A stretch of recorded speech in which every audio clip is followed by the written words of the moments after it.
ഇന്ത്യക്കെതിരെ വ്യാപാര യുദ്ധം പ്രഖ്യാപിച്ചു നീങ്ങുന്ന അമേരിക്കൻ പ്രസിഡന്റ് ഡൊണാൾഡ് ട്രംപിനെ പിന്തുണച്ച് യുക്രൈൻ പ്രസിഡന്റ് വ്ളോഡിമിർ സെലൻസ്കി. റഷ്യയിൽ നിന്ന് എണ്ണ വാങ്ങുന്ന ഇന്ത്യക്കെതിരെ തീരുവ ഏർപ്പെടുത്തിയ ട്രംപിന്റെ തീരുമാനം ശരിയാണെന്നായിരുന്നു സെലൻസ്കിയുടെ പ്രതികരണം. റഷ്യ യുക്രൈൻ യുദ്ധം അവസാനിപ്പിക്കാൻ ഇന്ത്യ മധ്യസ്ഥ ചർച്ചകൾക്ക് തയ്യാറായി മുന്നോട്ട് വരുന്നതിനിടെയാണ് സെലൻസ്കിയുടെ ഈ പ്രതികരണം എത്തുന്നത് എന്നതും ശ്രദ്ധേയമാണ്. യുദ്ധത്തിൽ ഇന്ത്യയുടെ മധ്യസ്ഥത ആവശ്യപ്പെട്ട് സെലൻസ്കി മോദിയുമായി ഫോണിൽ സംസാരിക്കുകയും ചെയ്തിരുന്നു. നിരന്തരം റഷ്യയുമായി കരാറിലേർപ്പെടുന്ന രാജ്യങ്ങൾക്കെതിരെ തീരുവ ചുമത്തുക എന്നത് നല്ലൊരു തീരുമാനമായിട്ടാണ് ഞാൻ കാണുന്നത് എന്നായിരുന്നു ABC ന്യൂസിന് നൽകിയ അഭിമുഖത്തിൽ സെലൻസ്കി പറഞ്ഞത്. റഷ്യക്കെതിരെ കൂടുതൽ ഉപരോധത്തിന് ട്രംപ് ഭരണകൂടം ഒരുങ്ങുന്നതിനിടെയായിരുന്നു സെലൻസ്കിയുടെ ഈ പ്രതികരണം.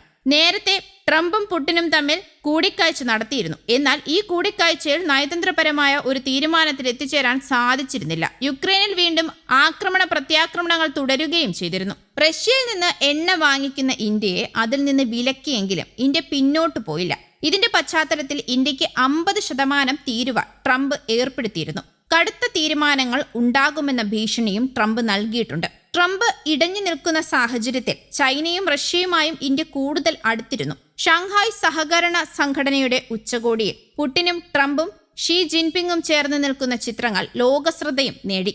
റഷ്യ യുക്രൈൻ യുദ്ധം അവസാനിപ്പിക്കാൻ ഇന്ത്യ ശക്തമായ ശ്രമം തുടരുന്നുണ്ട്. കഴിഞ്ഞ മാസം 2 തവണ മോദി സെലൻസ്കിയുമായി സംസാരിച്ചിരുന്നു. സെലൻസ്കി വിളിച്ച വിവരം പ്രധാനമന്ത്രി സമൂഹ മാധ്യമത്തിൽ പങ്കും വെച്ചിരുന്നു. യുദ്ധം അവസാനിപ്പിക്കാൻ ഇന്ത്യയുടെ പൂർണ്ണ പിന്തുണയും അറിയിച്ചിരുന്നു.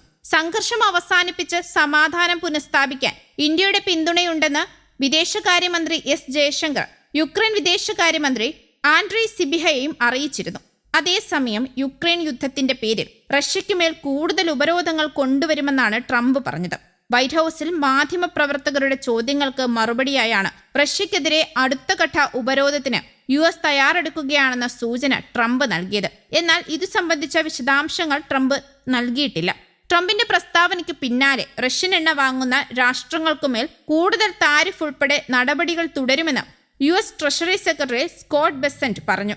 അതേസമയം ട്രംപ് തുടരുന്ന തീരുവ ഭീഷണിക്കിടെ യൂറോപ്യൻ യൂണിയനുമായി കൈകോർക്കാൻ ഒരുങ്ങുകയാണ് ഇന്ത്യ. സ്വതന്ത്ര വ്യാപാര കരാർ ചർച്ചകളുടെ അടുത്ത ഘട്ടം ഇന്ത്യയിൽ വെച്ച് നടക്കും. ഈ വർഷം അവസാനത്തോടെ കരാറിന് അന്തിമ രൂപം നൽകാനാണ് നീക്കം. അവശേഷിക്കുന്ന പ്രശ്നങ്ങൾ പരിഹരിച്ച് കരാർ പൂർത്തീകരിക്കുകയാണ് ലക്ഷ്യം. യൂറോപ്യൻ യൂണിയനിൽ കാർഷികം, വ്യാപാരം എന്നീ ചുമതലകൾ വഹിക്കുന്ന ഉന്നത ഉദ്യോഗസ്ഥർ ഈ ആഴ്ച തന്നെ ഇന്ത്യ സന്ദർശിച്ചേക്കുമെന്നാണ് ദേശീയ മാധ്യമങ്ങൾ റിപ്പോർട്ട് ചെയ്യുന്നത്. കരാറിലെ സങ്കീർണതകൾ ഒഴിവാക്കുകയാണ് ലക്ഷ്യം. ഇവർ വാണിജ്യമന്ത്രി പീയൂഷ് ഗോയൽ, കാർഷിക മന്ത്രി ശിവരാജ് സിംഗ് ചൌഹാൻ എന്നിവരുമായി കൂടിക്കാഴ്ച നടത്തുമെന്നും റിപ്പോർട്ടുണ്ട്. ചരക്കുകൾ, സേവനങ്ങൾ, നിക്ഷേപങ്ങൾ, ഡിജിറ്റൽ വ്യാപാരം തുടങ്ങിയ വിഷയങ്ങളിലാണ് സ്വതന്ത്ര വ്യാപാര കരാറുമായി ബന്ധപ്പെട്ട് നേരത്തെ ചർച്ചകൾ നടന്നിരുന്നത്. കരാർ യാഥാർത്ഥ്യമായാൽ യൂറോപ്യൻ യൂണിയനിലെ 27 രാജ്യങ്ങളിലെ വിപണികൾ ഇന്ത്യക്ക് തുറന്നു കിട്ടും.